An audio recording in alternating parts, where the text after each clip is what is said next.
on MLS Aces Podcast. This is your host, Tom Sweezy. This is episode 362. We have Jason Vivang once again. Jason, are you ready to talk about every Western Conference team in Major League Soccer? I'm so excited for the – don't laugh. I know sometimes I don't sound excited, but I genuinely am because the season is so soon. Like, I don't know. You know how games excite me. Yes. We got some games yesterday. But, yeah, I'm excited for the Western Conference. I'm excited for the Eastern Conference. I'm excited to hear your picks. I haven't seen them. You haven't seen mine unless you scrolled down already. Nope. But, yeah, I'm excited. I will this is going to be a long, pretty normal episode for us, but it's going to be longer, I guess, in terms of life. The only two things depends on how efficient we are. The only three things I want to say. One, any transfer that's happened in the last week, we will talk about when we get to that team. So just going to lay that out. Two, this is significant. If it's significant enough. This is obviously our Western Conference preview for the MLS season today. Next week will be our Eastern Conference preview. And then there's three is Matt Doyle today announced that he got released from MLS. MLSsoccer.com, whatever. It's just the league pisses me off when it comes to I'm not saying doesn't like to how do I say it? Continue to promote themselves. I don't know. They like the Apple deal. You'd think it would be even more important to have guys like that, but whatever. I'm talking strictly, and I will quickly say this. I don't want to spend 20 minutes. I love Matt Doyle, but I don't want to spend 20 minutes on him. Since the Apple deal, anything in terms of the website or podcast or anything in terms of coverage has just been absolute shit from Major League Soccer. So I will just say what they've done is, I would say yes and no. Like coverage of actual game days during the game, that stuff I think has improved. I think what they decided, and it seems to me like what MLS has decided, and I know we don't have a ton of time, but I feel like they've been okay, we signed this Apple deal. Obviously, all of the match day stuff has been elevated. The studios, the match day shows, even some of the Apple TV shows that preseason stuff they put on is really good. Yep. I think they just said, okay, well, we don't need any of that other I don't even know if I would call it second tier stuff. It was still tier one or whatever. Media, yeah. But that. It's almost like they left that media in the dust, which doesn't make any sense because that was like Gas and Doyle and Extra Time and all those guys bring in so many fans, and they're like what we kind of started off with. Well, it's also it's the sense of, these are the people who built up the league in terms of off the field, right? In terms of conversation and coverage. They wouldn't have the Apple deal without any of them. 100% in terms of what it built, right? So I'm just said I love Matt Doyle. I think he dropped a Substack, or it's called, I think it's a Ghost. It might be the website. I'm not 100% sure. All I know is I subscribed already. So if you haven't, go subscribe to Doyle. He's putting all his coverage out there. He also joined Kickback Soccer Media. Tom Bogert, Jordan Angeli, and David Goss's their media company with everything incredible that they're doing. So they're building a good team over there. They're building a team that has gotten the minds and the fandom of hundreds of thousands of millions of soccer fans in this country. So go check out Doyle, support him, all of that fun stuff. And the last thing I was going to say before we get into it, Leagues Cup matches are potentially going to be in Mexico this year. Really? First they cut down the amount of MLS teams because they can't win it. Then now we have to get on other soil. I'm joking. I'm being sarcastic. I think it's a good thing, but still, that was just some of the news that's dropped. I'll say 3 years ago, I think it was, MLS released podcasts that they think you should listen to and stuff. And we were on there, which I thought was pre Apple. No, that was the first year of the Apple deal, I think, actually. I think it was 1 year before. I don't think it was because I don't know, whatever. It doesn't matter. But my point is, that was stuff that I felt was really important for them to keep doing and putting out to fans of specific teams. I mean, I think they had podcasts on there for team specific. Yeah. They had podcasts like ours, smaller podcasts. I think that was obviously, I think we benefited from it probably, but so like I obviously liked it, but I think it was a good thing, and getting rid of some of that like niche marketing almost is crazy to me. But look, Doyle was way bigger. I mean, some of the best MLS podcasts and people who cover it in the country, honestly, are the local markets who do it, right? Like, we do a good job. I'm not saying we don't. The people communicating on Twitter and Reddit and stuff. Like, those are the ones who are invested. 100%. So yeah, support your local MLS podcast or your smaller national MLS podcast if you want to. Subscribe and all that fun stuff. But we are here, Jason, MLS conference preview. It's always one of our more fun episodes of the off season. And are you ready to start it? Because you're kicking off the West. I know. I was like, I forgot. I know I'm starting with, our first team, but I forgot to look back at the list you sent me that was like your team and my team. So I'm like, I know. We're alternating. I'm starting the East next week. So I do 8 teams next week. You do 8 teams this week. But we're both going to be obviously talking about every single team. So I mean, it's basically an overview. We'll try to keep it brief, I guess. I don't know. Whatever. I'll best. Start. All right. Ready? I'm ready. All right, so I'm starting with Austin FC. I guess we're going in alphabetical order, right? So that makes sense. Yeah, you know what? No one can be upset by that. Last year we did like reverse order of how they finished in the league. I did alphabetical. I was lazy. Although I do believe alphabetical order helped me out in getting some better teams. But I'll take it. Anyways, their manager is Nico Estevez in his second season. Last season in 2025, they finished 6th in the West. They made the playoffs and they lost to LAFC in round 1. Some key losses, not necessarily. Well, I guess you could say key losses. Usman Bukhari, sold to Widzu Lodz for $6.5 million. Obviously, we talked about that one. That was a big one in how much money they got back from that, which was a lot more than I think a lot of people thought. Jader O'Brien. Key loss doesn't mean like big loss. Doesn't mean that it just means it's a financial gain, a TV spot. Even if he didn't perform necessarily that well on the field, I think I would have to look at his minutes, but he played a decent amount. And Diego Rubio, whose contract option was declined. They brought in Jaden Nelson from Vancouver, Joseph Rosales in a trade from Minnesota United, and Facundo Torres, which actually was 2 weeks ago, with new DP signing from Palmeiras. I'm getting confused with my tabs here. There's too many things open. We have a lot of tabs, people. I think this team, to me, has improved. I mean, you could probably say addition regardless by subtraction with getting Bukhari out. Obviously, that just did not work. I think Zuni in another season hopefully will make a bigger improvement, because I think he was somewhat disappointing. But I think that also had to play because there was just really not that much creativity. You have Facundo Torres coming in now and Jaden Nelson. So you have pretty much a whole new, with Zuni, new wingers around him to provide a lot more attack. Still John Gallagher, still Robert Taylor. I think Owen Wolf is probably the guy I look at the most with this team as someone to watch and see how he continues to develop, because I think he's been a good player and he's continuing to improve each and every year he's playing.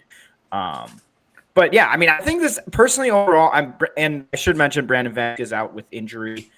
Maybe comes back this season. I don't know. Yeah, he should be back by late spring from everything after maybe before Leagues Cup. We'll see. Yeah.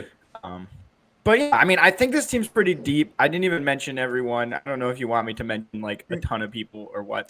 But you don't have to mention the entire roster.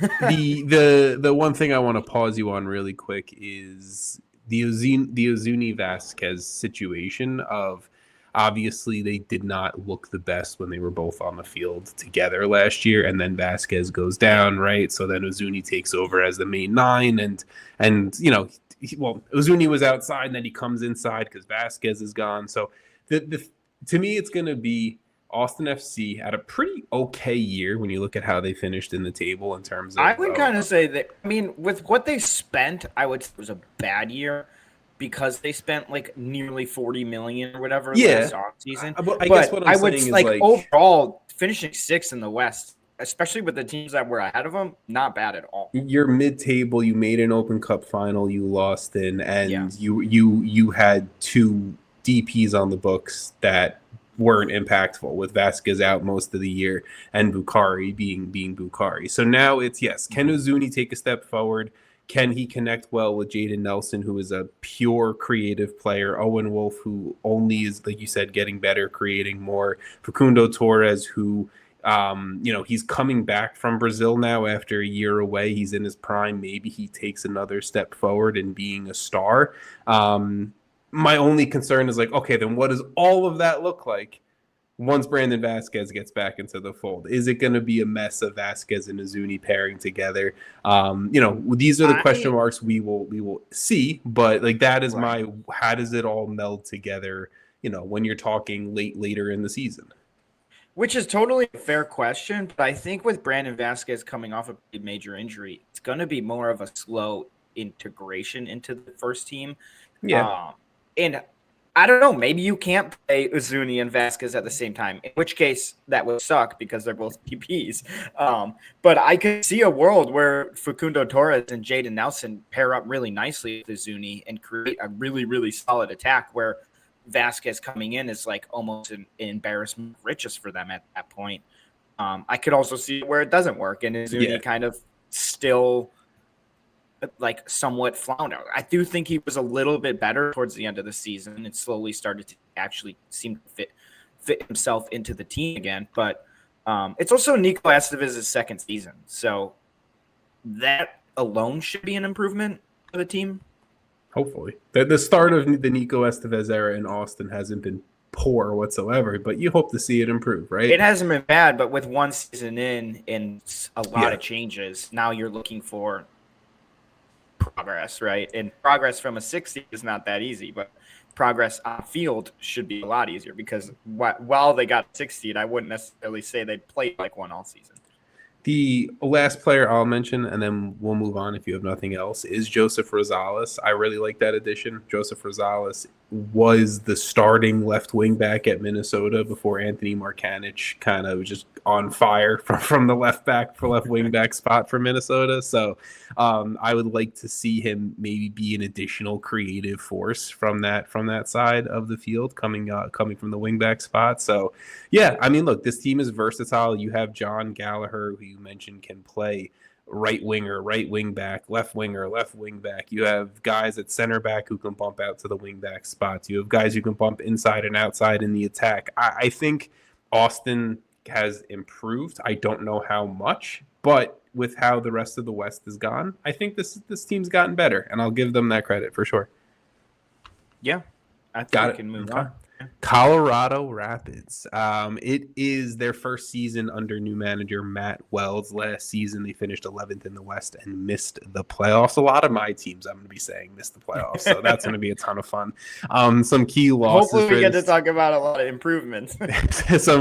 Maybe for some of them. Some key losses for this team heading into 2026. Andreas Maxu had his contract option declined. Cole Bassett was traded to the Portland Timbers, and Oliver Larraz is out of contract, so he departed for the Whitecaps this offseason. Some key additions: they brought in Hamzat Ujdirian, who signed from RC Lens, who is going to be, their defensive midfielder. I think he called himself like a tank or a beast or something like that in the media. Love it. I love that from a D mid. Dante Sealy, they acquired via trade with CF Montreal. And then they fully acquired center back Noah Cobb from Atlanta United. Cobb was on loan with the Rapids for most of 2025 or half of 2025.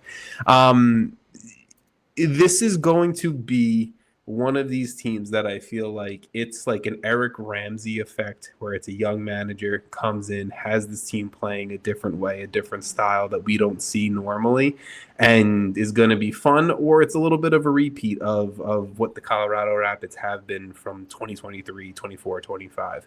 Rafael Navajo, is an elite 9, double-digit goal scorer in MLS the last 2 years. I have no problem with him being my DP9 up top. Now, is he around the entire season, or does a Brazilian club come, calling in the summer to bring him in? That is my big question, because if he's gone, I have my concerns. And then the other big question is Paxton Aronson. We got, a handful of games of him in Major League Soccer with the Rapids last year. I think it was like 9 or 10 games where he scored 1 goal. Can he be the true Georgi Mihailovic replacement? Can he be the star? Can he be the man pulling all the strings like he was doing in the Eredivisie before, coming back to Major League Soccer? I have been very open that I have my concerns about Paxton Aronson, and I don't know if someone at 22 years old is going to be the key star in this team that's going to, regularly be competitive in the playoffs, especially with question marks at the wing and everything like that. But we will see. I feel okay about the Rapids. I just don't know if they did anything where I would say this team that missed the playoffs in 2025 got better or got significantly better. Yeah, I think, like, for me, you kind of nailed it right at the beginning. Like, Matt Wells, to me, is the big X factor here. Is what is he going to bring? Because we saw Colorado under Chris Armas, and even before Chris Armas, kind of do this little up and down roller coaster seasons of sometimes they look great, sometimes they just look horrible, and usually it ends up with them somewhere in the standings. I don't know. I mean, they finished 11th last year, which seems worse than they actually probably were. I guess that's why they have a new manager. But I think you could also argue Paxton Aronson at 22 years old should continue to improve. Like, he should. And playing last season, like you said, not a full season and going through that, he's almost another key addition to this team. But to me, it's on paper, like, a lot of names that you'd be like, oh, decent player, or, oh, he should be a solid MLS player. But for some reason, they just don't seem to connect that well. It doesn't seem to end up working on the field. And like you said, playing through Paxton Aronson, you're really asking a lot of someone that's still really young, even though I think a lot of people know his name because he's been around for a while. It's a lot of unproven young talent, and then the names and the guys that you want to fall on to be these key core pieces, the Reggie Cannons, the Sam Vines, Zach Steffen, whoever we're going to talk about, either one, haven't been healthy enough to be a key contributor, or two, haven't lived up to the name and the reputation that we know, So it's. I think both. I think you could pretty much say that for almost everyone on this team. Like, well, yeah, to an extent. I think, like, obviously Reggie Cannon. At one point, Sam Vines, I was like, this kid's going to be potentially a left back for the future of the U.S. men's national team, and he can't stay healthy. So until we see him stay healthy, that's a huge question mark. And the same thing is Reggie Cannon. Cannon has been injury prone. Zach Steffen's gone through some injuries. I think it's just a team that I have too many question marks for when it comes to deciding how they're going to do this season and looking at them with, like, trying to look at them as, like, what am I going to get week to week? Because I don't even know if anyone knows that. And I do think Matt Wells can come in and bring a sort of, hopefully, a stability and a different type of play style that either prevents injuries, I don't know, or improves upon the skill that these players have, because I think at their peak, we've seen Paxton Aronson amazing. We've seen Navajo do really, really well. We've seen Reggie Cannon, Sam Vines. There's a reason these guys went to Europe, some of them. Yeah. And I also like Teddy Kud Pietro. I think there were moments on DC where I thought, wow, like, this is a really solid player. And I think going into last season, that was his first season, right? With Colorado was last season. Yeah, and he didn't even play that much. Yeah, and I thought going into last season he was going to be a pretty impactful winger for them. Yeah. And like you said, he didn't really play that much. So there's a lot of questions for Matt Wells to figure out. It's not to say during throughout the season, and that I can't answer any of these questions. It is a team to me that I will say is a lot of question marks, and I'm going to say they either stayed the same or even got slightly worse from a team that missed the playoffs last year. I do like Dante Sealy coming in. Dante Sealy had his best year at Montreal last year, so hopefully he can bring a little bit of that, and maybe, it's Teddy Kude-Pietro stepping up, or it's, the young kid Bryce Jamison from the USL Championship that they signed. Like, it's someone else who can help contribute, but just too many question marks for me to really feel good about the Colorado Rapids. I like some of the names, I like some of the pieces, but it's still too many question marks. I mean, I just feel like it's the same. Really quickly, it's just like the same conversation we have had maybe 3 years in a row with this team. Yeah, like literally. I think we can clip. I like the pieces. I like a lot of the names. I like what they seem to try to do, and then it's like, well, what's actually going to happen here? Matt Wells. Also, there's no more Yappy on this team. Yeah, Darren Yappy's still there. Back in line, man. Yeah. Well, they better play him more. Well, I will say we can go to Dallas next, but I will just say I think you hit the nail on the head. Wells is the X factor, and we'll see what he brings. Okay, yeah, agreed. Anyway, next team, FC Dallas, a team that I seem to like. I don't know why they just don't resonate in my head ever, and I feel like you were always very high on it. Yeah, you were like a huge FC Dallas guy. I can take this entire team. I love Dallas. I'll start it off, and I'll let you run with it because I think you're going to have some strong opinions here. Anyways, manager Eric Will, it's his second season. I'm getting a lot of early managers here. there is a lot of just early managers in general. There's not that many tenured MLS managers anymore. Honestly, you might be getting one of the more after this, but yeah. Last season they finished 7th in the West, making the playoffs and losing to the Whitecaps in round 1. Some key additions: Herman Johansson signed from Mjällby AIF. Nailed it. What? You said nailed it. Yeah, I read that. Like, I'm not gonna say all of these names because it's tough, but sorry. Jonathan Sirah. Sirwa, yeah. So Ra, I can barely speak French. I can't at all. Traded from Montreal, and Ran Benjamin, U22 initiative player.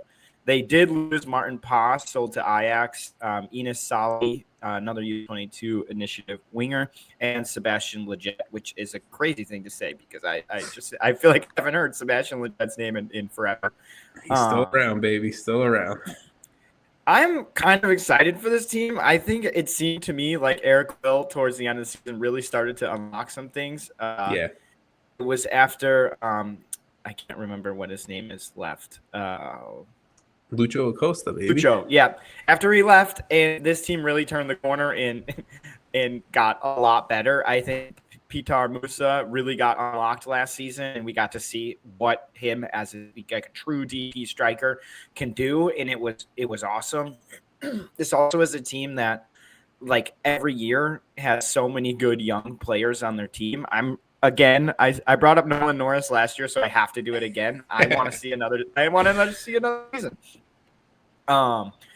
But yeah, I mean, across this whole team, I feel like there's a strong core, and there's depth, and there's an actual vision here now, where it feels like they didn't have that vision going into last season, whereas this season should be a better turnaround and a better start.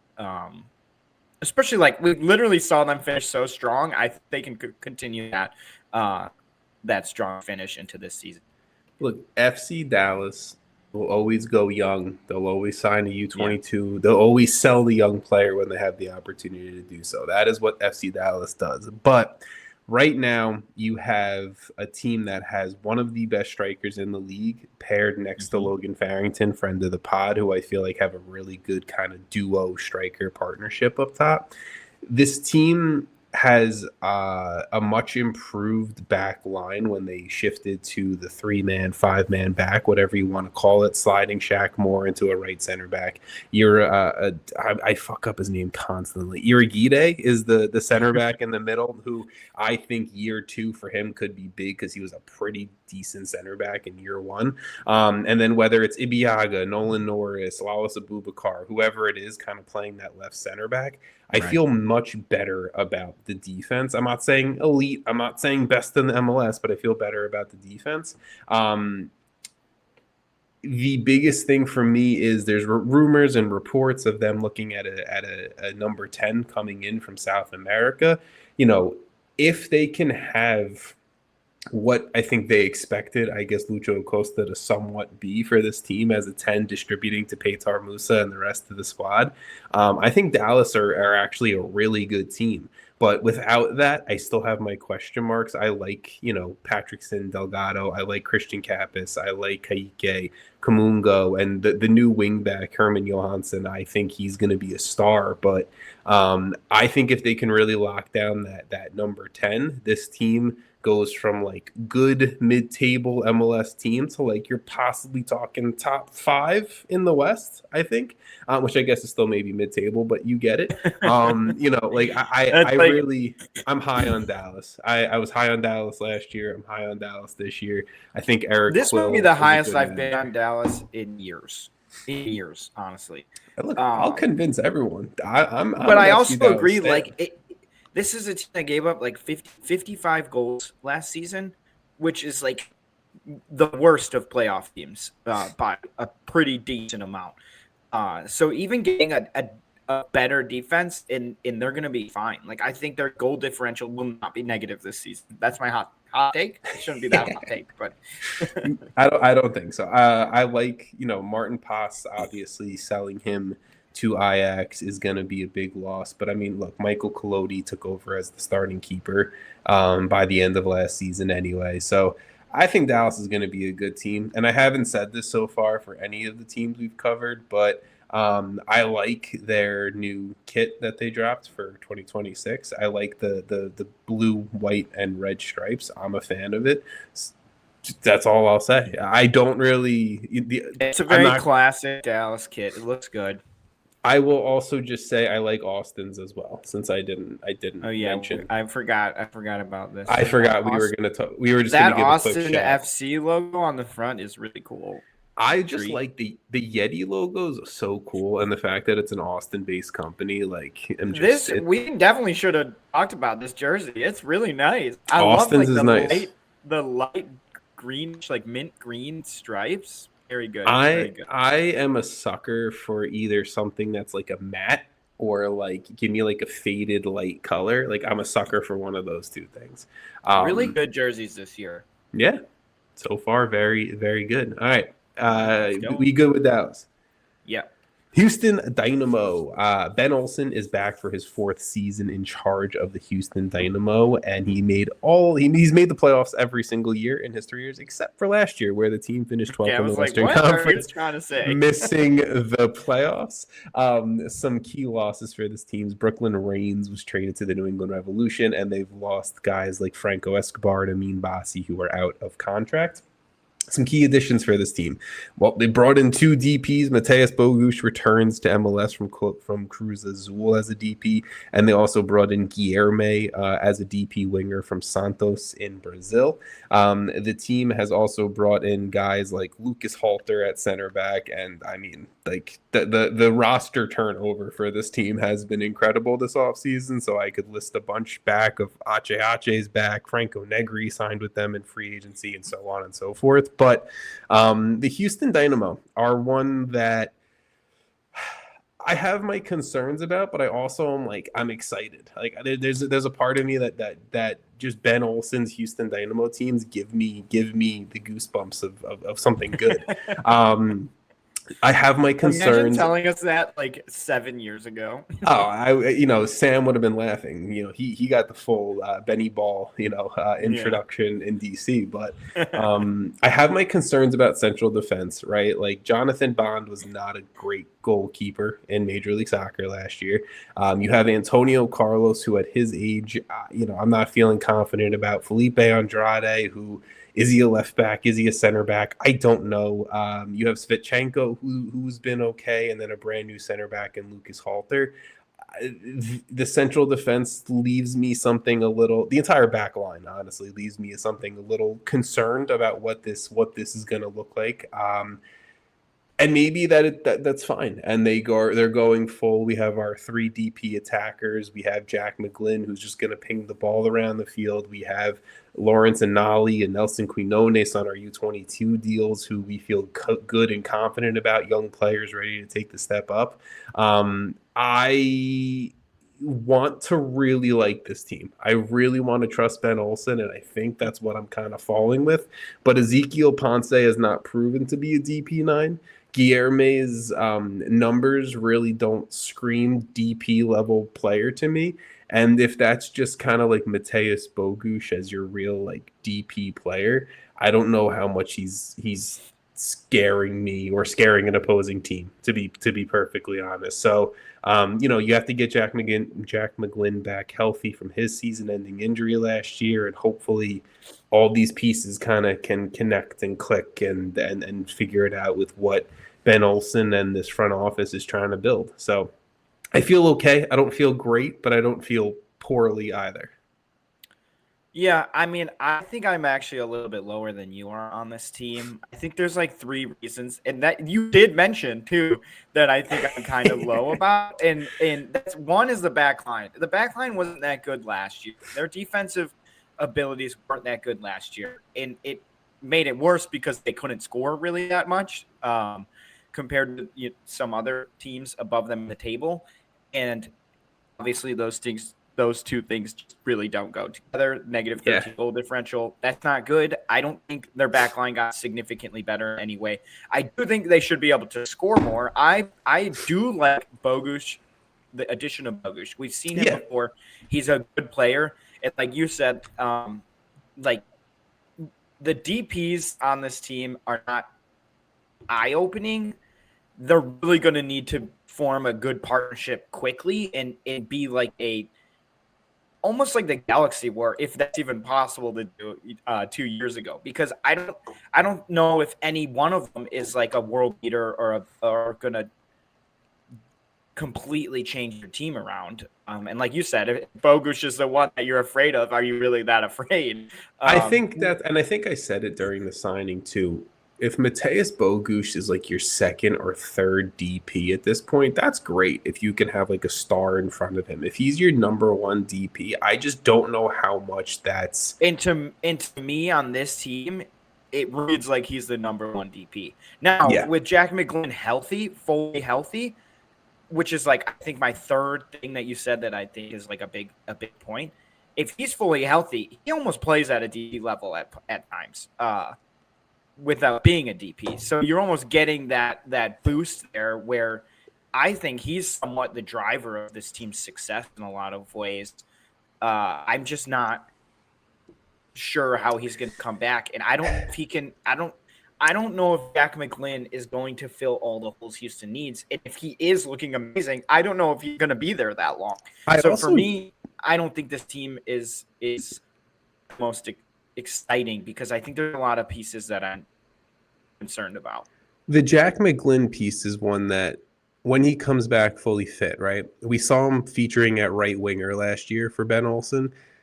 Mateus Bogusz is purely a right winger. Guilherme is purely a left winger. Like, does McGlynn play central? Does he slide back? And is he kind of like a lower, creative player, a deep lying playmaker, right? Like, where does where do all these pieces fit? And I mean, I kind of said that with Felipe Andrade on the back line too. Like, where do all of these pieces fit? How do they play together? I think these are a lot of the things that I'll be curious to see how it starts the season and how that continues to meld over the course of the MLS regular season.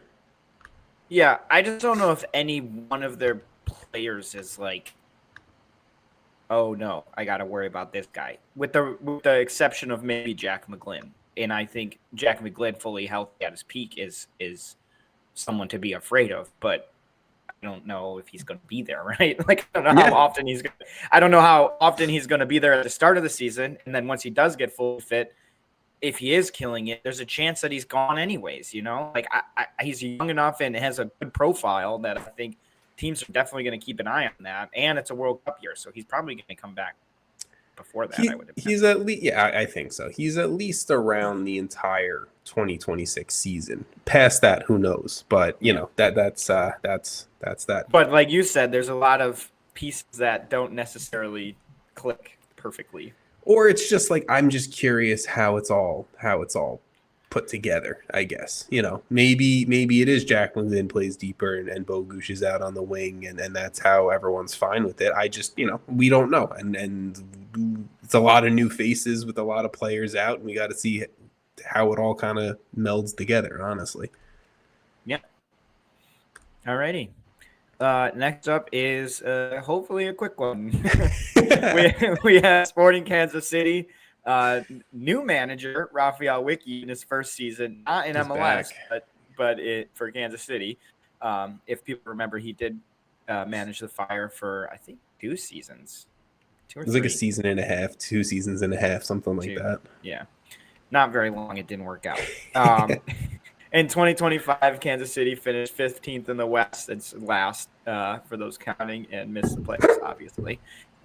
They added Capita, $2 million signing from Poland. So that's like a new winger for them. And then they also added Calvin Harris through free agency, and Justin Reynolds traded from the Chicago Fire. I think the losses are pretty big here. This is an interesting amount of losses for a team that wasn't even good. They lost Logan Ndembe, Robert Volader, Santiago Munoz. Going back even further, Eric Tommy's gone. Mason Toy's been gone for a while. Yeah, you can name a whole laundry list of players that were just axed. That you would think like, oh, these guys are here. This team also doesn't seem like a complete team yet. Like I'm worried about this team because there's so many holes, and at this point, like, somebody save Dejan Joveljic, because he's the one we got to talk about, because he's going to have to carry this team. And obviously that doesn't work. I mean, they put up 46 goals last year, which is, among the lower end for MLS, but it wasn't like horrible. The problem is they allowed 70 goals, and I'm not so certain that their defense got any better. What do you mean? You're worried about a team with 3 center backs and 1 is a teenager? What? What? 1 right back, 2 left backs. Yeah, no, I'm worried about this team on many levels. I think this is a team that we're going to barely talk about this season. Unfortunately, Jason, they have 4 goalkeepers. That's how you stop goals, is more goalkeepers. Yeah, okay. Why don't we put them all in and just make a line goal and see how long they can last? Honestly, that might be better. That might be better for them. But yeah, I mean, hopefully Capita and Daniel Shalaway and Calvin Harris and Dejan Joveljic can create something in attack, because they're going to need a lot of goals. This team has 21 players on its roster with 4 goalkeepers. That's not good. That's just not. Yeah. Yeah. I also wanted to just quickly mention that to give credit to Raphael Wicki, because obviously he had a rough time with the Fire. He has been a solid manager since leaving. He coached at Young Boys in Switzerland for 2-ish seasons. He won a lot with them. Yeah, won 59 games, 22 draws, and 19 losses. So 59% win percentage. That's just on Wikipedia. I'm not. He won some trophies. He won some trophies. So he's definitely improved. He's gotten more experience. I just don't think he has any pieces to work with here, and I think this is a crazy, this is gonna be a tough ask. I don't know what the expectation is, though, because there's, like you said, so little here. The expectation to me feels like, let's get the young players minutes. Let's get a few guys like a Capita or whoever we kind of want to build the roster around. And then let's just play for 2027 and the short season, right? Like, let's just kind of ramp up into that and kind of throw this season to the side. The problem is you really have to nail that Wicki hire then. And I'm not like I just mentioned, he has been good since leaving the Fire. He pretty much was bad, just straight bad at the Fire. So I'm not convinced that he's the guy that you're going to want to build a team with, which I don't know if is unfair or fair criticism, but he's got a blank canvas with this team.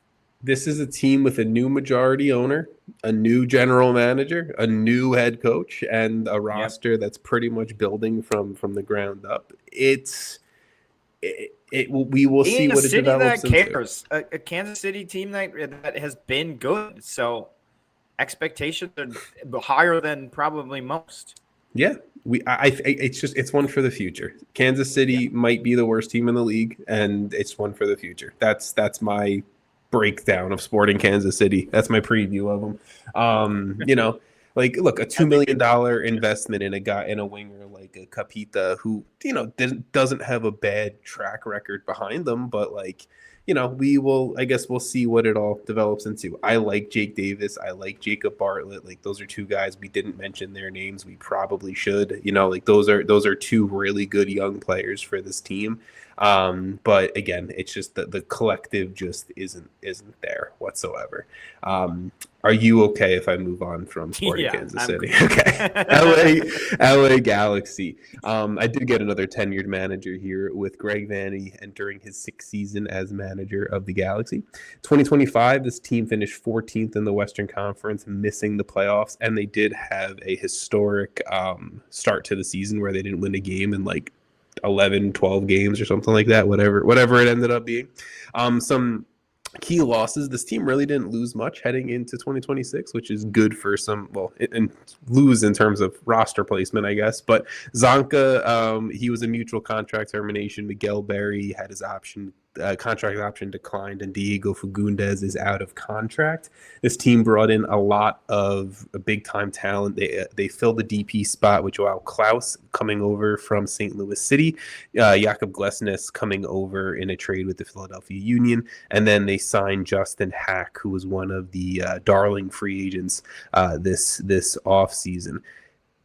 Look, the big story is Ricky Puig out once again for a whole other season. We were hyping it up. We were like, Puig is back. We get to see the full Puig, Peck, Paintsill, that return and what that looks like with Marco Royce and sure, they'll figure out the striker spot and whatever it may be. It is unfortunate that Ricky Puig is going to miss 2 full seasons, and this team had to pivot mid off season, or not even mid, I guess later off season, to try to figured out a replacement, and that is Joao Klaus. I think this team is going to be a better version of they will be a better version of 2025 LA Galaxy. Joao Klaus alone replacing Ricky Puig is going to upgrade this team. I think we see a better Gabriel Peck. I think we see a better Joseph Paintsill, some flashes of what they were in 2024. I think the defense is going to be much improved just with Jacob Glesnes and Justin Hack alone, right? I have my concerns of how the rest of the team meshes out. Marco Royce has not really been a success on the field. He's going to be expected to eat up a lot of minutes once again with Puig out. Lucas Sanabria, the U22D mid-signing from last year, wasn't great. He's a young player. It was his first year. Maybe he adapts better. So it's going to be a lot of these, I think, guys who are on the border are going to either have to step up in year 2, a Sanabria, Matheus Nascimento, whoever we're going to talk about. And can the Joao Klaus, Glesnes, Justin Hack kind of trio that they brought in, can that elevate the floor of the team to be a somewhat competitive team in the Western Conference? I think it will be. I think those are actually 3 huge signings, and 3 signings that like any team would love in Major League Soccer for the most part. But this is going to be a much like better soccer team in 2026 compared to what we saw the mess of 2025 to be. I was curious where you were going with that, because I was going to say this might be like the biggest jump in standings I have out of any team this offseason, or from last season to this season. I haven't done my East at all, but and at least in the West, I'm trying to think. They might be the big, not might. Yeah, they might be the biggest jump. I'm pretty sure it is. It's not like I counted or anything, but I'm pretty sure where I have them in my head and where I wrote down or whatever, I think it's the biggest jump I have. Biggest jump up for sure, at least. Jump down, maybe not, but jump up. Oh, yeah. biggest jump up. Yes. But yeah, for me, like, I think the signings are massive. Like, I think their defense just went incredibly better. And I think there's a lot here because obviously they win MLS Cup. Puig tears his ACL. Horrible injury. I don't think they planned on that bad of a season last season. Well, obviously they didn't. But I mean, like, I don't know if they expected it to go that poorly, knowing that they're not realizing how important Puig is to this team. Well, because there was the potential everyone was talking about that Puig returns, Puig comes back for the playoffs, something like that, right? Well, I mean, Marco Reus, I think they expected to be better last season. I don't think they expected a massive drop-off in Peck and Paintsel last season either, which Puig obviously was a big part of. But I also, like, didn't Joveljic leave last season too, or last offseason? So you're not just losing Puig. You lost your number 9, who you're still replacing one of the best 9s in the league. Yeah, arguably was one of the best in the whole league, and Eaton, like we just mentioned, Kansas City is one of their best players, arguably their best player. I think bringing in Joao Klaus figures that out a little bit, opens that up for Peck and Paintsel to, you say, get back to that. What is that, 2024 form? Wow, that's weird. That's weird. Yep. I do think there's just Joao Klaus, despite, we've seen him have a great season with St. Louis and we've seen him not have great seasons. I think here he's going to have a better season. There's a lot of talent that's still on this team that can now be a little bit more self-reliant. And I agree. I think Glesnes and Hack are going to make this. Like, I think Maya Yoshida isn't that bad of a center back. I think when he's playing every single game, there's maybe old. Not. Yeah, and there's going to be mistakes. But now you have center backup as Maya Yoshida, which I think is a really good backup center back that goes into pair. Hack and Glesnes coming in is transforming their defense, like, completely. Yeah. Another team that gave up 66 goals last season, I'm pretty sure. Yeah, that was tied for second worst in the league. Obviously, they're not. Better. They had a start of their season where they were 0 in wins in like 15 games. It was like 10, 11, 12 losses, something like that. Yeah, so they're going to be improved across the board, I think. And for me, this team, it has, like I said at the beginning, it made the biggest jump any team for me.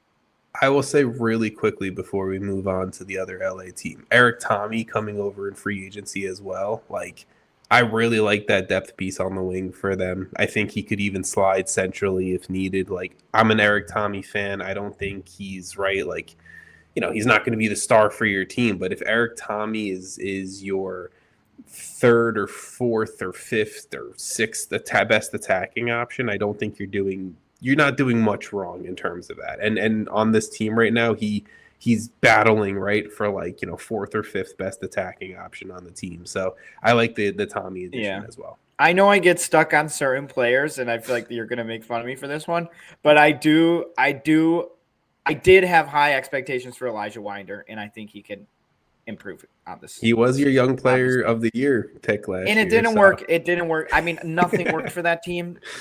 I wouldn't necessarily put it all on him coming to MLS for his first season, and it's literally like the worst team we've seen in a while. I think the expectations where he comes in and it probably has a little bit more time to be an important player, but I think he can be an important player. So, yep, it's not that important for the conversation, but it's okay. I just, we have a lot of teams to talk about, so I could talk Elijah Winder all night if you want, but I'm gonna hold off. This is my fourth team and my second one with a first-time manager. Yeah. So LAFC is up next. Manager Marc Dos Santos, his first season. Obviously, he was with the team. We've talked about him a decent amount already. I don't know if I have to go too far onto that one. They finished third in the West last season. They made the playoffs and lost to the Whitecaps in the conference semifinals. They have now brought in Steven Eustachio on a loan from FC Porto. They brought in Amin Beaudry, and they permanently signed Matthew Chouanier, who was there last season. Look at you with the French. You're nailing I'm doing. I'm like you're all French. It's tough because I'm also. It's been a long day. I'm trying my best here. Thanks for shouting me out. Key losses. Loan expired for Andrew Moran. Luca Bombino was transferred to San Diego, and Frankie Amaya's loan expired, so he returns to Toluca. I think the big thing with this team is a full season of Heung-min Son, right? Like that's not to mention you still have Denny Bouanga.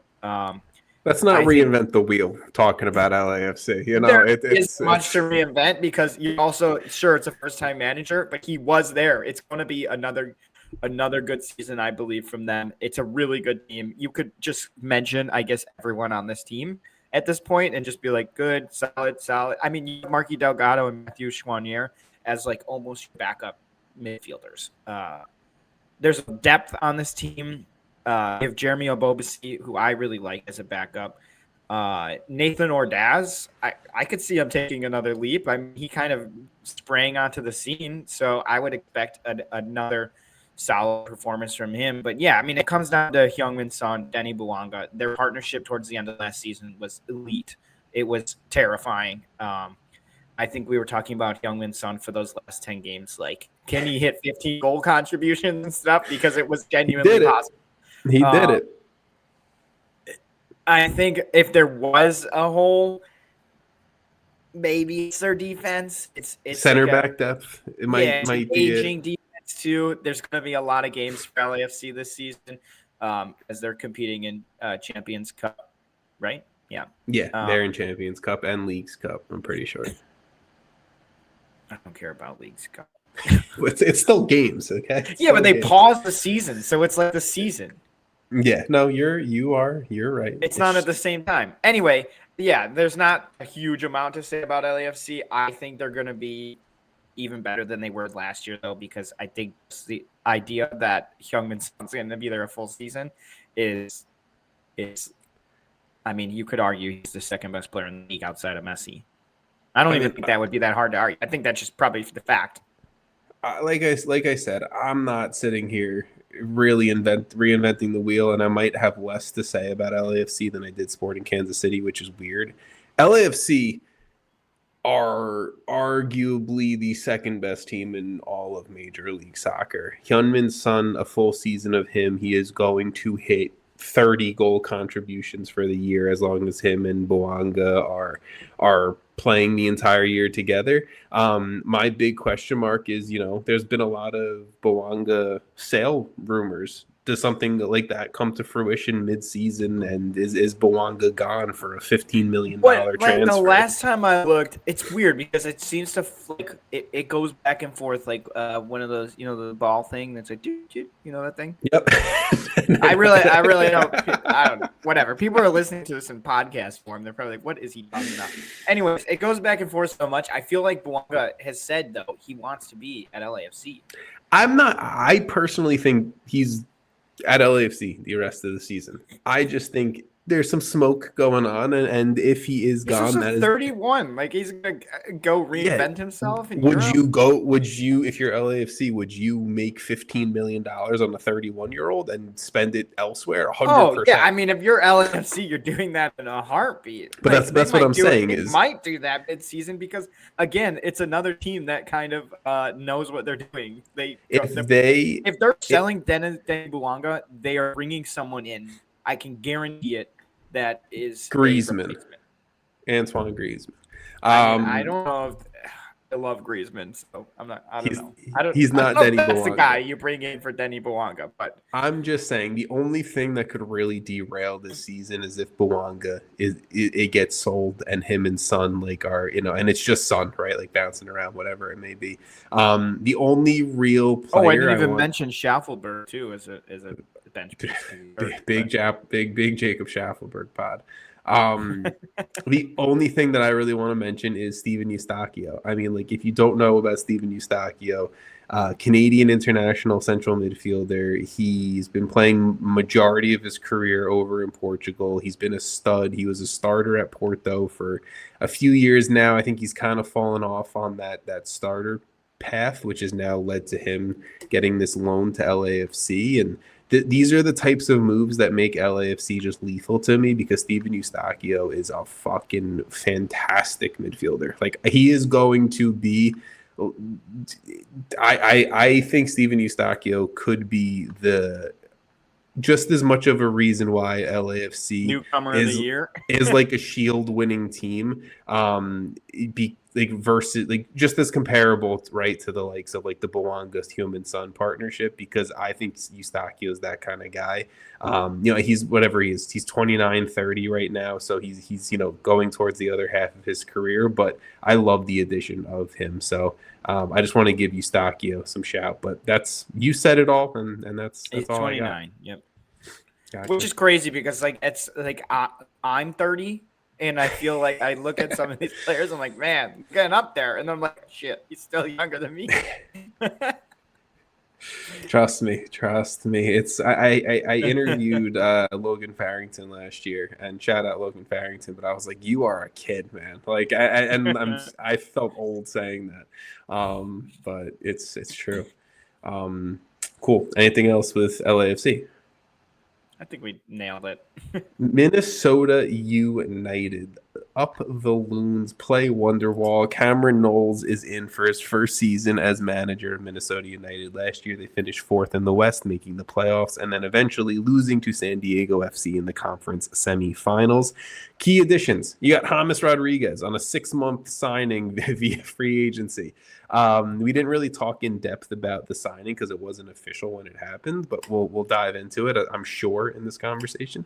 They also brought in Drake Callender via trade with Charlotte FC, and then Peter Stroud as well via a trade with the Red Bulls. Some key losses: Dane St. Clair out of contract, Joseph Rosales was traded to Austin FC, and Robin Ludd was also out of contract, and he signed with your Chicago Fire. Let's go.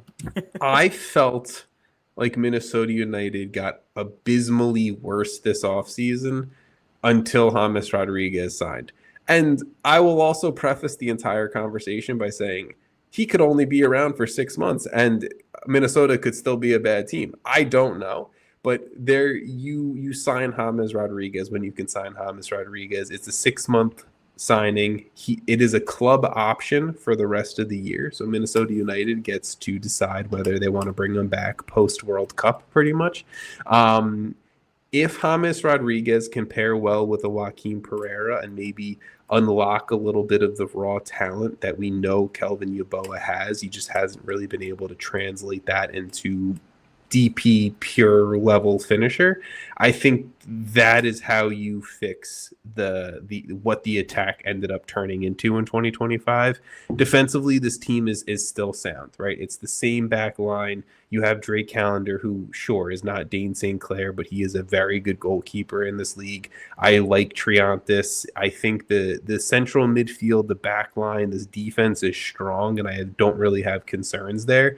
It's just, is this going to be a strong defensive team that just can't figure it out offensively, or does James and Joaquin Pereira pair well nicely to kind of to figure things out? That's my biggest question mark. I think I might be the only one who's not that hyped about James Rodriguez. There's people not hyped about it. I don't see it as a. Let's put it this way: he has been on 6 teams since 2020. This will be his 7th team. It's what James does. We're proud of this.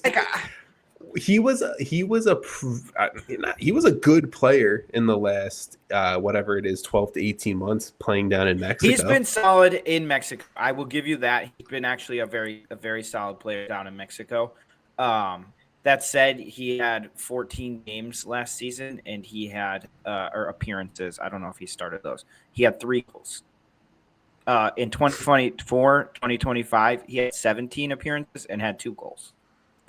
Look, you don't no assists. I don't think. Actually, it's like this doesn't show me assists. Anyway, James Rodriguez. He's also 34. I personally look. He lost. Just continue to put Tai Oluwaseyi there because that's going to be a key loss for the next decade. And Eric Ramsey, dude, like. I'm okay. I'm okay with the Ramsey loss. Honestly, I've grown more and more okay with Ramsey moving on from this team. A team that where did they finish last season? Let me look. 4th in the West. 4th. Yeah. So this might be my biggest drop of any team. Actually, they are. Not to reveal too much, but I will say for me too. I don't know if you were talking about that. I felt like you were kind of like excited about them in some ways, but I am not.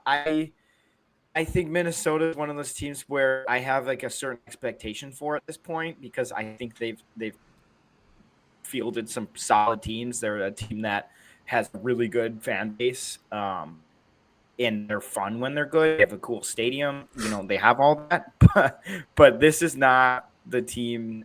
Like Dane St. Clair out, another huge loss. Robin Lod.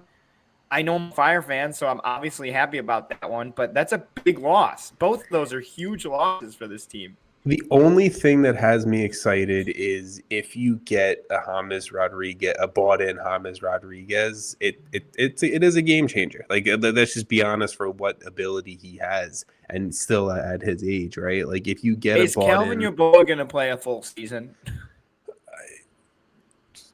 I don't know, man.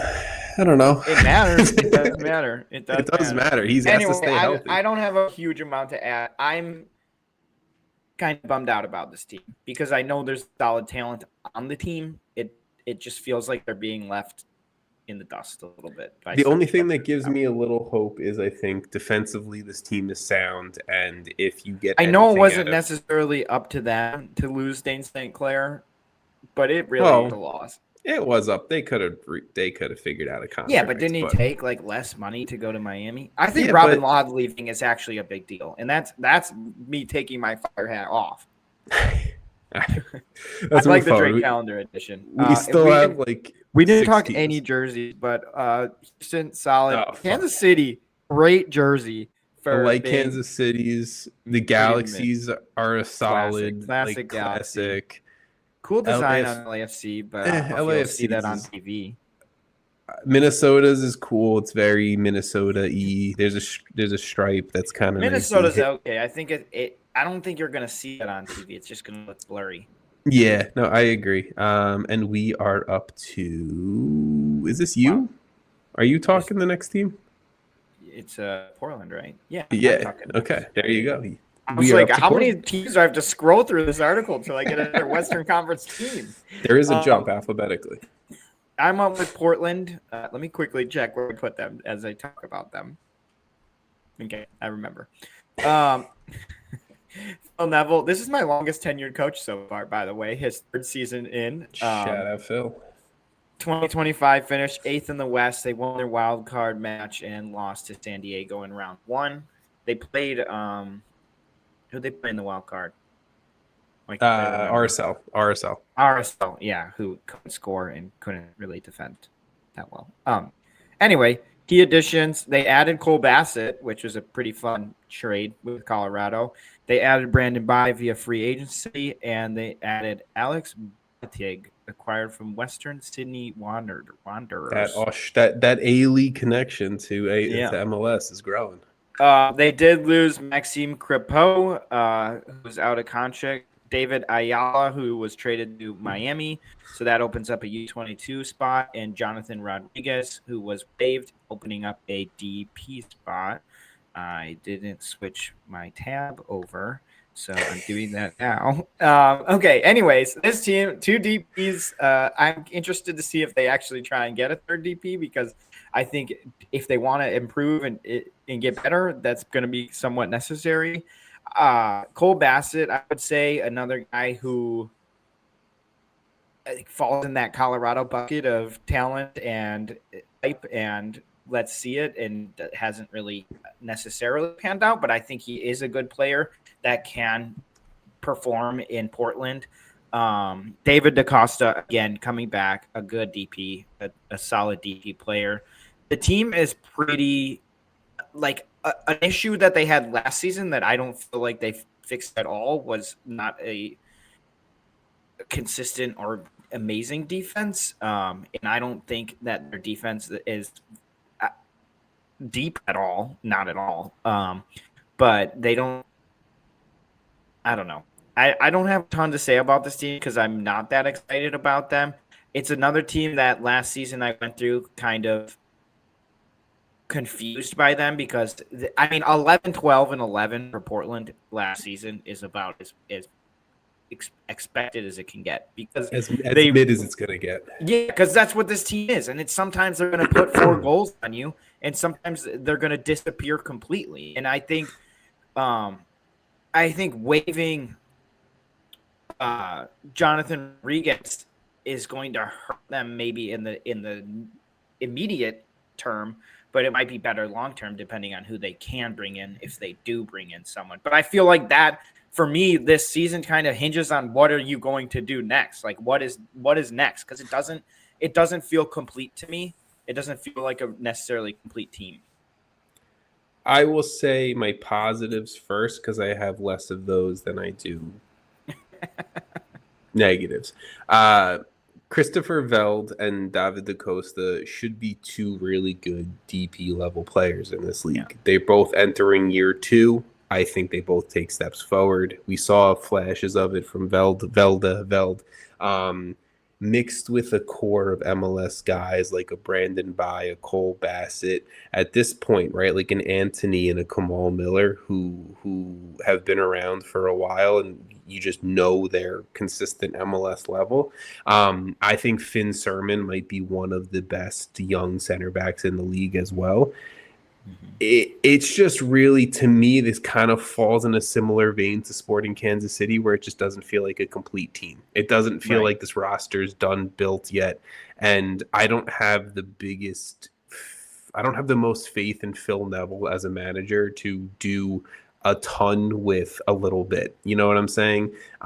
Kevin Kelsey, his experiment hasn't really worked out as a striker in Major League Soccer. Felipe Mora, if he's healthy, he's good. If he's not healthy, he falls off a cliff. There's just little depth, little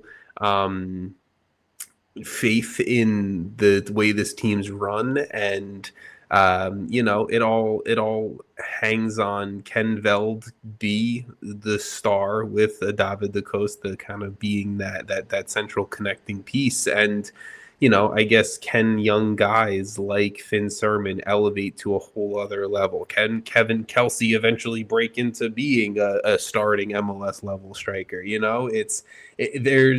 If that happens, I feel like there's still a move or two that gets them into 100%. Like even if you get a more improved Finn Sermon, even if you get a Kevin Kelsey continuing to improve, even if you get David DaCosta and Christopher Veld hitting good DP levels, which we've seen, it's still a pretty mid to okay team. Like 100%. I think they're going to be somewhere around the middle of the table probably again. I don't know if that's necessarily where they want to be. You're still also relying on a 40-year-old Diego Chara. He's going to be eating up a lot of minutes. I would love if this team signed a DP9. I really wish they would have done it. I know they only recently waived Jonathan Rodriguez, who's been dealing with his own injury stuff. But, I would have loved it if they were able to do it earlier in the offseason. Maybe they do it in the summer, but who knows? I don't hate this team. I think they're better than a lot of other teams in terms of what the top end talent looks like. It's just there is a fall off when you start talking about the guys all coming off the bench or the guys who are going to eat up, some other minutes on this Do you team. think they got better or worse? Slightly worse. Yeah, I think slightly worse. I think they got a little worse too. I also think some other teams in the West. I think the top of the West is just stronger. I agree. I fully agree with you. This is a team. The next team, I'm interested to see how you feel about them. Oh well, I'm not going to be able to say that much. Why? I don't feel very strongly. Oh God, I think I'm also up to talk about them. I completely forgot I'm introing them. Real Salt Lake manager. I was like, why am I waiting? Like I'll give my piece on this one, but this one. Pablo Mascheroni is back for his 5th season as manager of RSL. In 2025, the team finished 9th in the West and lost their wild card matchup to the Portland Timbers. In terms of key losses, Diogo Goncalves had a contract buyout, which opened up a DP spot. Rowan Cruz, they terminated his loan early, which opened up a DP spot, and they traded away Paraguayan international midfielder Brian Ojeda to Orlando City. In terms of additions, they did sign DP winger, striker, forward, pretty much Morgan Gualavogi from RC Lens. They also brought in left wing back Juan Manuel Sanabria from Atletico San Luis on a multi-million-dollar signing.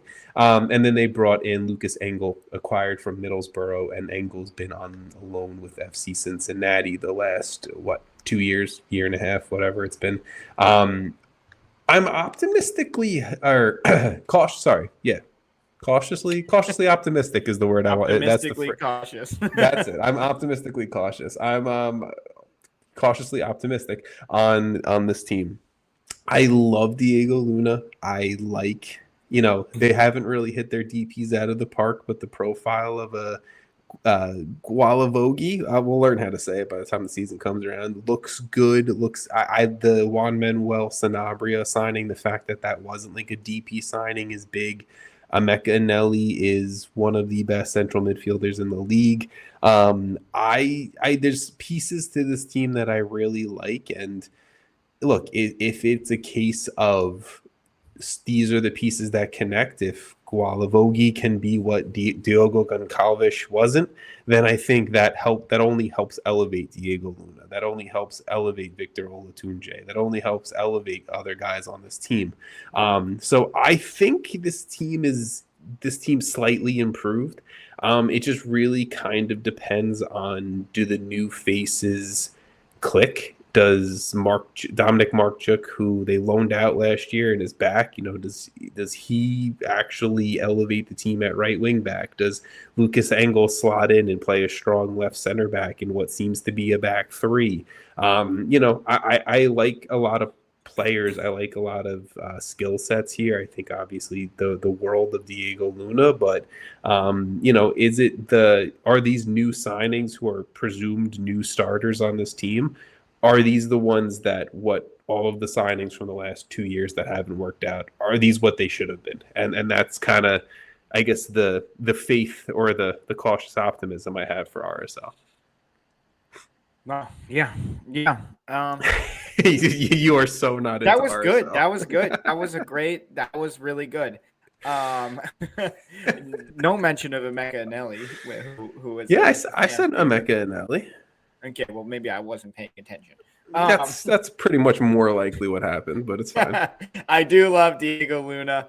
I think that there are pieces on this team that I like. I think we saw with Diego Luna when he's kind of like your number one guy, it's fun as hell, right? Like that was a lot of fun. It also didn't translate to a huge amount of wins.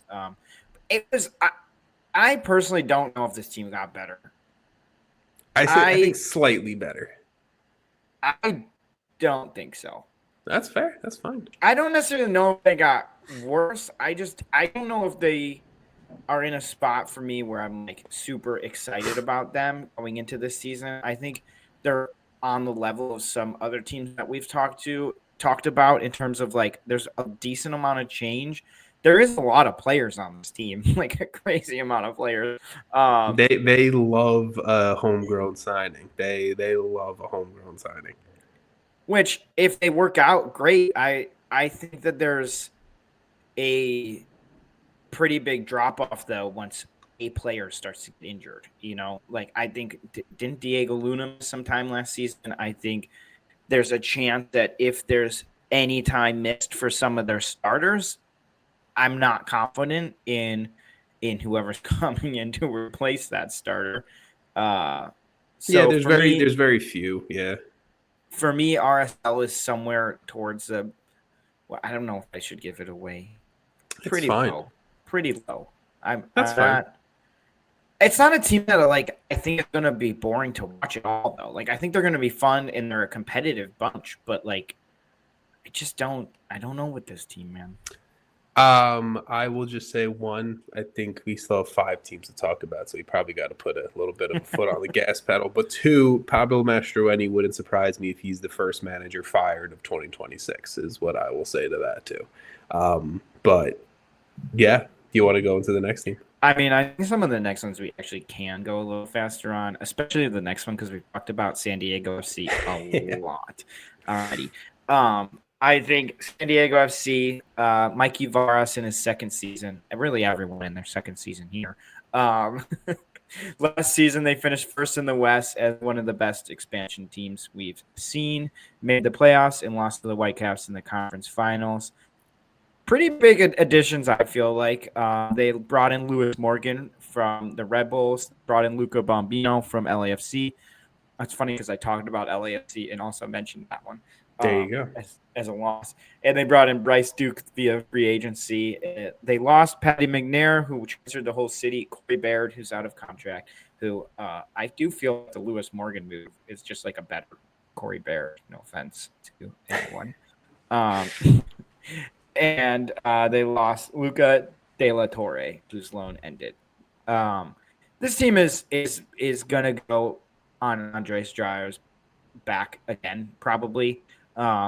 It's a really solid team. We talked about them so much that I don't even know. Just listen to the other podcasts when we talk about Champions Cup.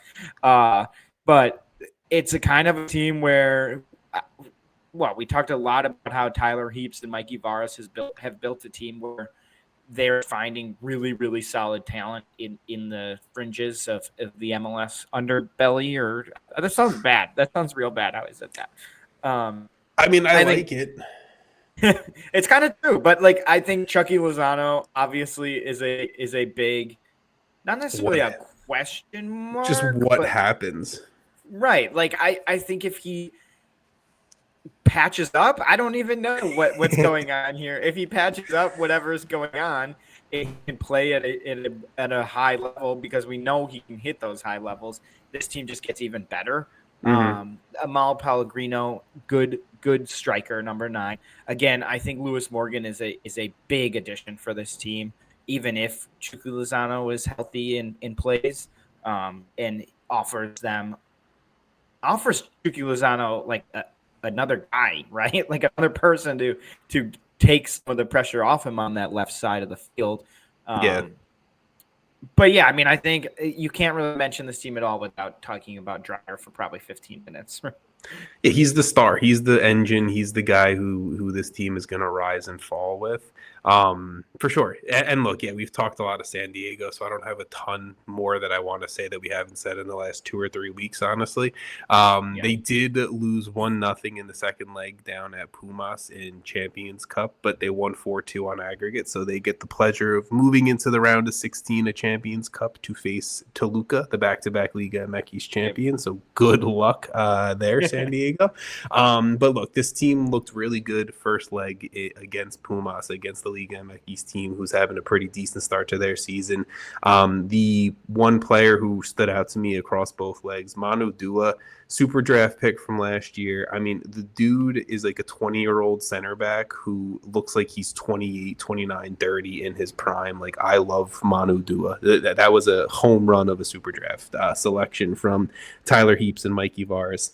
Jeppe Tverskov was one of the best D mids, if not the best D mid in all of MLS last year. I think this team, only reason why I think this team gets worse is just because it's just natural like year 2 MLS. We've seen you now for a year. Like, you're not going to be first in the West back to back. It just doesn't happen.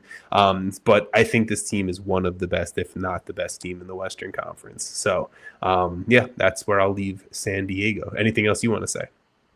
No. San Jose Earthquakes, Bruce Arena, second year. This is going to be a struggle of a team to talk about too. 2025, 10th in the Western Conference, missing the playoffs. Some key losses, pretty much every notable name you can think of. Chicho Arango, loan to Atlético Nacional. Christian Arango out of contract, and Josef Martinez out of contract as well. The team only signed 2 players that was not on the team last year. One, Nate Crockford, acquired via a trade with Cincinnati, who has never played in MLS, and Timo Werner, so complete opposite types of profiles here, acquired as a DP striker from RB Leipzig. Look,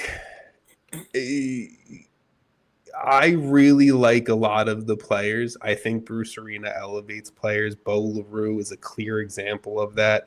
DeJuan Jones is a dude who is a really good right wing back. I like Preston Judd. I like some of the young center backs on this team. And then obviously there's the Timo Werner. When does he get fit? When does he get to San Jose in preseason and get to training and all of that? I really want to have faith in Bruce Arena. I just with the state of what this roster is and the floor of what the talent is across this roster, I just don't have the faith that I think San Jose and Bruce do anything unless another DP signing comes across the board in the next few days. I just don't know what San Jose is, and I just don't think it's going to be good. So I'm not high on San Jose. I don't really have much to say. I am high on San Jose. That's fine. That's good. I think people need to talk about the Timo Werner signing way differently. Like, we're talking about James Rodriguez, a 34-year-old coming from Liga MX, like he's going to absolutely turn Minnesota into a juggernaut. Meanwhile, Timo Werner, who's 29, who has played for Chelsea, Spurs, Leipzig. The talent level of Minnesota's roster is much better than the talent level of San Jose. I trust Bruce Arena to get this level higher. Sure. I think I don't think it's that crazy different at this point where their team is right now. That's a take. I like Daniel in goal. I like DeJuan Jones. I like Nico Tsakiris. Yeah. I don't know. I like Noel Buck. I like Bo LaRue. I think there's definitely more that this team needs. But from a perspective of, is this team going to be a competitive team? I 100% think so. And I could be wrong. I probably am. But I don't think that I know there's not a lot in some solid players out, but I'm excited for what it can be. And I don't think they're done. Like, I'm not opposed to, I don't think this team's done. I don't know. I agree with you. I agree with you there. I think the team's not done yet, or I think there's going to be signings. You know, the MLS window is open for another month, right? Like there's time.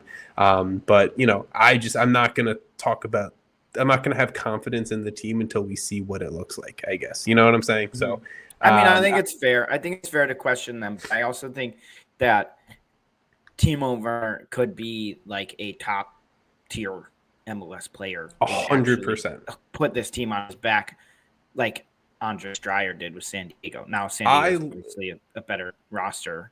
You're talking about rosters that I like way more than the rest of the San Jose roster. Okay, but like San Diego created a roster for the first time last season. You're telling me that a team with Bruce Arena leading them, a solid goalkeeper, and some solid to good MLS players, add Timo Werner, and can't find fringe MLS players to put around the edges to make a decent to good team? I'm not asking for them to be a top 3 seed in the West. I think they can be somewhere around where they were last season, which wasn't even good. This team also scored 60 goals last season and they gave up lost 63. They lost three of those guys. Yeah, but they added Timo Werner, and they gave up 63 goals. You think they're going to give up 63 goals again? No. Hopefully not. Of the 61 goals they scored, I think they lost like 95% of the players who either scored or assisted on those. Like it's incredible. All right, we're moving on. Give me Seattle. Give me Seattle. Seattle Sounders. I might have just passed you up in cumulative coaching years now because I got Brian Schmetzer, who's in his 10th full season. They finished 5th in the West last season. They made the playoffs, lost to Minnesota in round 1. That did win Leagues Cup in last season over in Miami. They re-signed Paul Rothrock, an absolute fan favorite. Love that. They brought in Nikola Petkovic on loan from Charlotte. He's a U22. And they brought in Hassani Dotson, I think an MLS player that every MLS fan just probably should know, right? Big transfer out for Obed Vargas to Atletico Madrid. Danny Leiva transferred to Necaxa, and John Bell, who is out of contract now. And once again, to the surprise of nobody, Seattle, I think it's just at this point a team that until they fall off, it's impossible to doubt them. It's impossible to doubt Brian Schmetzer. I can literally not speak. We've gone too long. It's impossible to doubt the talent on this team. Sure, Obed Vargas is gone. You still have Christian Roldan, who played at an arguably the best he's played last season. Jordan Morris back. I mean, the thing with this team is always going to be health, right? Paul Arriola, he's still on the team. Can he be healthy? Jesus Ferreira, can he be healthy, right? Can he stay healthy? Pedro de la Vega, who is an absolutely great DP, needs to stay healthy and be the guy we saw for months at a time. I mean, think of him in the Club World Cup or Leagues Cup. Like, there's flashes where he's just incredible. Health is a major issue there. Jordan Morris, another guy, healthy. Can he be, right? Danny Musovski, a good player. The thing is, even with all these players, there's players behind him who I'm still pretty confident in, right? Like Albert Rusnak is still on this team. You still have Yair, Jackson Reagan, Kim Keehee, Nuhu. It's just actually a team where you could just name their entire team and be pretty content. Andrew Thomas coming to back up Stephen Fry once again. That's the dude who won you Leagues Cup. I just simply cannot ever put Seattle outside of my top tier of teams until they just completely fall off or Brian Schmetzer retires, because I just don't see it happening.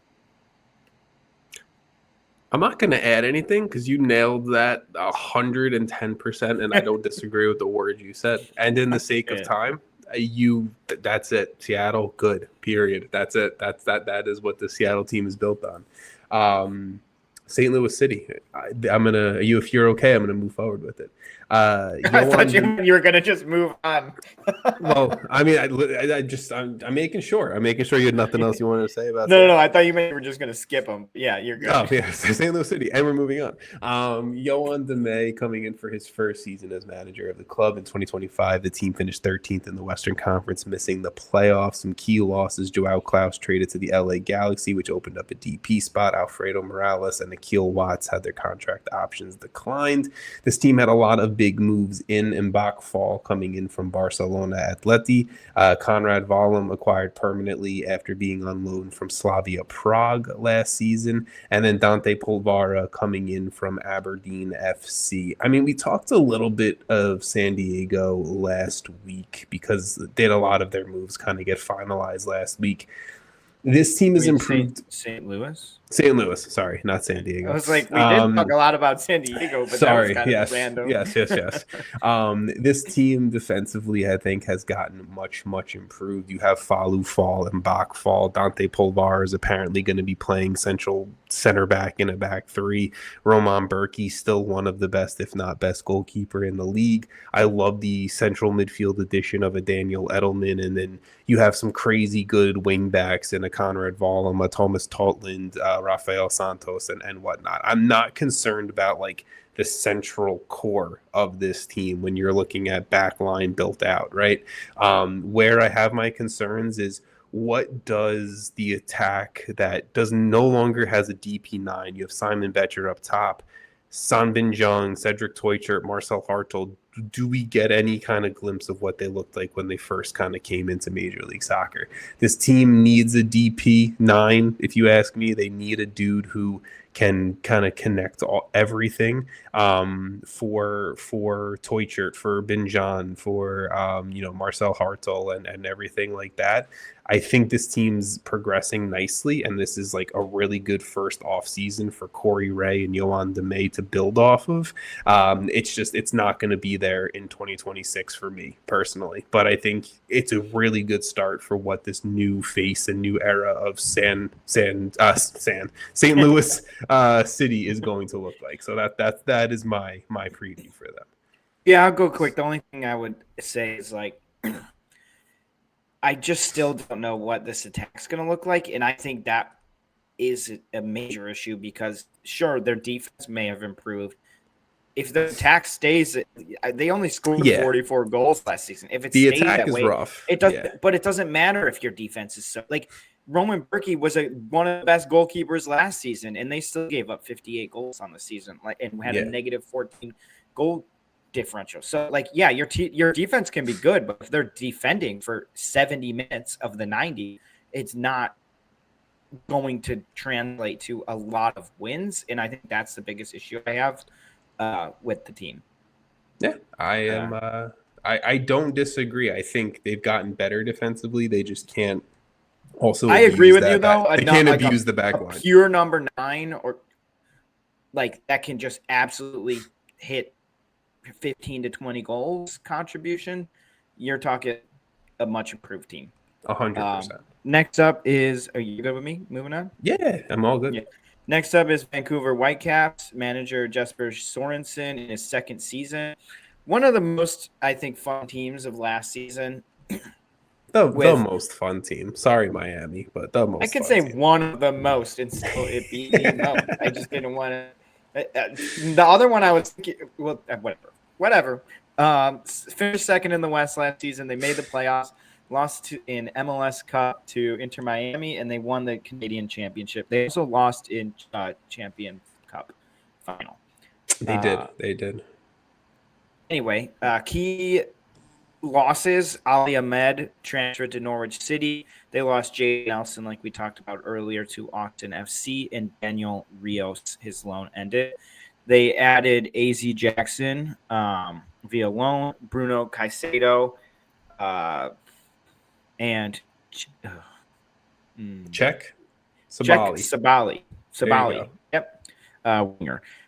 This team again, I think it's like one of those like it's just like a fun team to root for, heartwarming team. I don't know why. Just really a fun team. Brian White still there. Sebastian Berhalter, who I think has really been one of the breakout stars of the last season and a half, probably. Best 11 last year, yeah. And has proven he's just an incredible player. And probably continues to get better, hopefully. You brought in Thomas Mueller last season. He could technically still be a key addition because that was mid last season, and I think a full off season. It worked pretty well last season. I think it's just going to work even better this season going in. Having him in your midfield. I think you still have Emmanuel Sabi, Andres Kubas in the midfield, Tristan Blackman, defender of the year last season. It's still going to be incredible. I think their defense last year was really good. Only allowing 38 goals is either the best in the league, second best in the league. Philly was the best in the league. It was second best in the league. They still score a lot. It's another season with Sorensen in charge. Like, I didn't even mention Takaoka, a guy I really like. I had to. But yeah, I mean, I like this team a lot. I don't really know if there's a huge crazy thing to say about this team, considering the good team is still good, you know? Yeah, the only two things I really want to say is this is a team that made three finals last year, won one of them. With like a lot of these key players out injured, right? Brian White was out for a while. Ranko Veselinovic was out for a while. Sam Adekugbe was out for a while. And even with the losses of like an Ali Ahmed or a Jaden Nelson, this team still has so much Is talent Ryan all Gauld around. still hurt? Ryan Gauld is going to be out for like 4 months. He had another knee surgery, so we will see what happens. That is a big X factor for them. He hasn't been able to stay healthy. Well, actually, like you said, no one's really been able to stay healthy. But that's what I'm saying is this team had so many injuries last year to such big names and key pieces, and you had so many guys step up under Jesper Sorensen. They still made 3 finals, one of the best teams in the league, one of the best teams in CONCACAF, whatever you want to say. So the Whitecaps are a point in their cap or whatever is the fact that you now have a team like you were very successful last season. You have basically 18 to 20 players who you can be pretty confident putting on the field. 100%. Give me a healthy Brian White. Which helps losses like Jaden Nelson going. Ali Ahmed. It's funny. Ranko Veselinovic was center back number 1 last year when we talked about the Whitecaps in preseason. Then Blackman won Defensive Player of the Year. So now you have arguably the best center back pairing. Give me a full season of Tomas Mueller. I think the Whitecaps we're talking upper echelon Western Conference for sure. Are you ready to give our predictions for? I am ready. And then we can get out of here for this long. I don't know if I switched them at all. I have stuck with mine for the most part. Some might be a little wild after we've talked, but I think for the most part I'm pretty good here. Let's go 15-15. Are you typing it in, or do you want me to type it? I'll type it in. Okay. Who was your 15th team? My 15th team is Sporting Kansas City. Sporting Kansas City. I also have SKC in 15th. In 14th, I have St. Louis. Oh, man. I thought you were higher on them. I have St. Louis in 14th. I thought it was going to be different. I thought you were way higher on them. This one we're going to be different, though. I have RSL in 13th. You have RSL. I have Colorado in 13th. I thought you'd react more to that, but that's fine. I have San Jose in 12th. Oh, wow. Okay. Well, I reacted to that one. I have Houston in 12.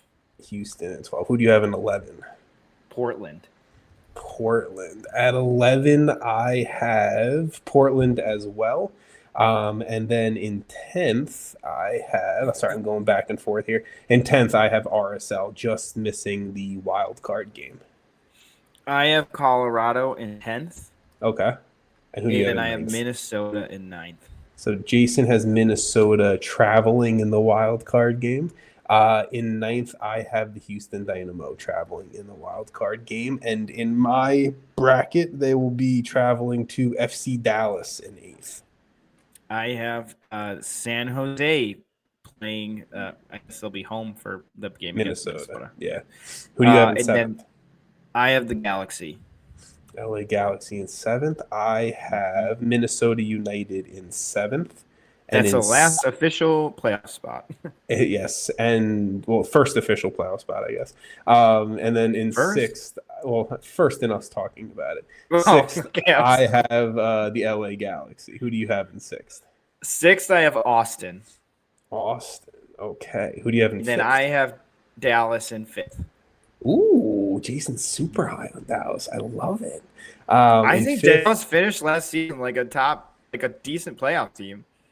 No, I think Dallas are going to be good. I know I have them in the play-in, but I think they're going to be good. I mean, it's tough, yeah. I have Austin in 5th, and I have Seattle in 4th. Who do you have in 4th? I have Vancouver in 4th. Okay, who do you have in 3rd? And I have San Diego in 3rd. Damn, okay. I have San Diego in 3rd. And Vancouver in 2nd, which means I have LAFC in 1st. So who do you have 2nd and 1st? I have Seattle 2nd and LAFC 1st. Yeah, our top 4 easily the same. A pretty similar middle different group. Which is fun. Yeah, I think it actually we just flipped Vancouver and Seattle, which is okay. Fair, don't worry about honestly. it. It's a nice little variety, I think, across the. This is more variety, I think, than we've had in the past. Yeah, I like that. I like that we're different, Jason. And I'm going to end the podcast here because we're at an hour and a half. Jesus Christ. Thank you all for listening. We'll try and be faster for the East. Time. We got to talk quicker for the East. But thank you all for listening. Jason, thank you for recording. And we'll talk to you guys next week for a full Eastern Conference preview. Bye-bye.